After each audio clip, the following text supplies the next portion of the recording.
This is what I always love to do. Digging, planting, tending. There's something about feeling the soil between your fingers, getting the dirt on your hands. Ja, meine Hände. My hands. I saw you all coming from over there, from the Indian mounds. Quite the place, nicht wahr? To think, there were people living and dying here for centuries before any of our ancestors arrived. You know, there's an old Indian curse about Madison, about the lakes, really. The legend goes that an Indian was killed by 2 white men over to Maple Bluff.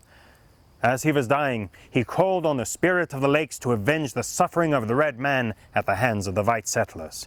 He cursed them and said that 2 white men would drown every year in their waters. He also said that Lake Ringra, just over there, would dry up when the last Indian left this land.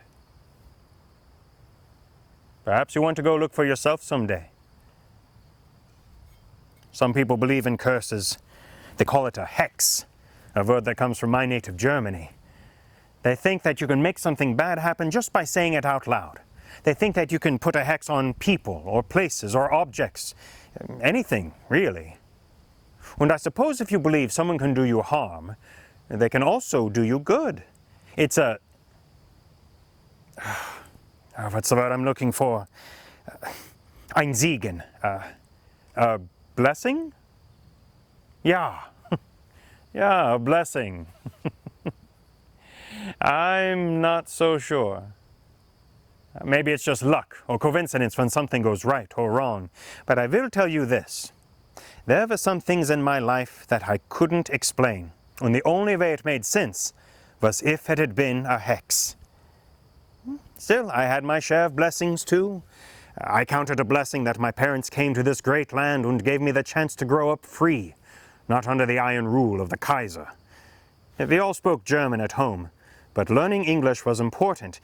One way I could prove I was a patriot was when the Civil War broke out. Because of the oppression in my homeland, I understood the needs to break the bonds of slavery. Whatever your language, I think we can all say in one voice that slavery is a hex on humanity. So in 1862, soon after my 25th birthday, I joined the Wisconsin 31st Regiment in Prairie du Chien. For 2 years, I was in the infantry and saw many terrible sights. One of them was not even in battle. I was at a public hanging when 3 black men were executed for committing murder.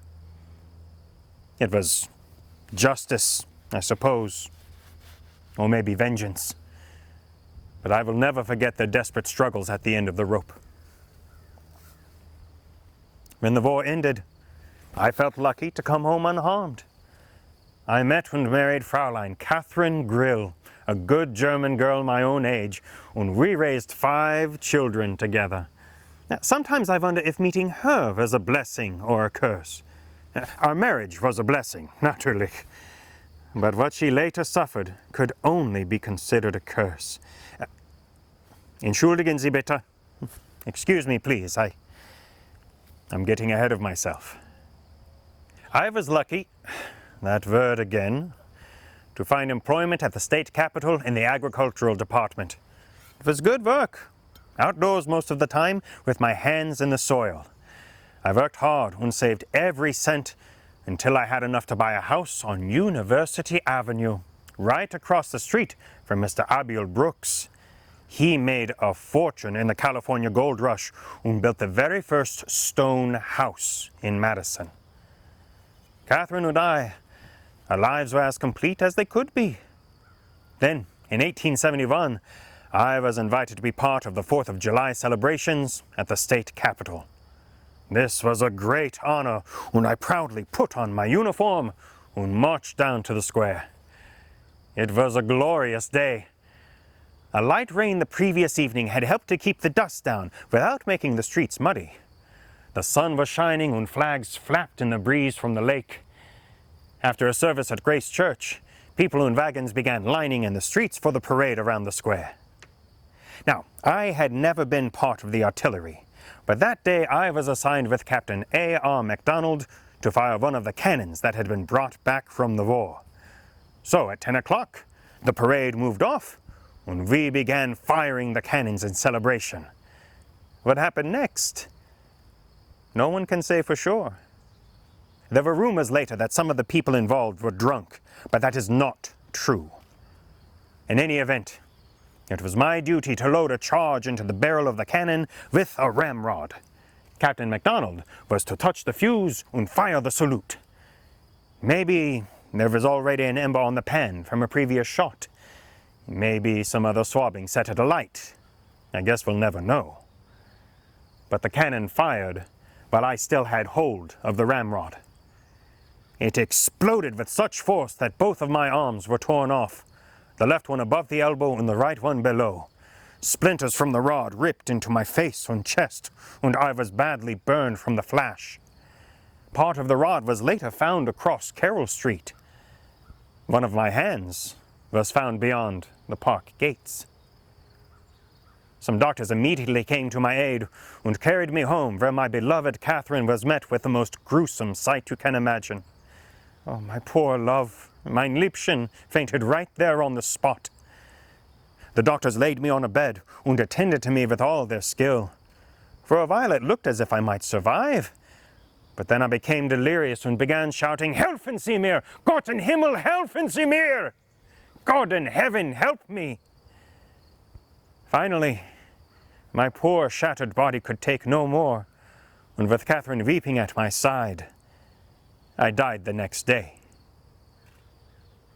She was left a widow with no means of support, and her children were fatherless. You can see now how it was a curse. Aber es ist noch nicht fertig. That is not the end of the story. 18 years later, a man named William Melvin, a blacksmith by trade and a veteran of the Civil War, bought the very same house on University Avenue where I had lived. He too was honored with firing a celebratory cannon on the 4th of July, and he too was killed when the cannon fired prematurely, tearing his right arm off at the shoulder. So, if you believe in curses, in the power of the hex, you must ask yourself, was it the cannon? Was it the house? Or was it, in some strange way, that old Indian crying out for justice, or maybe vengeance for a murdered man?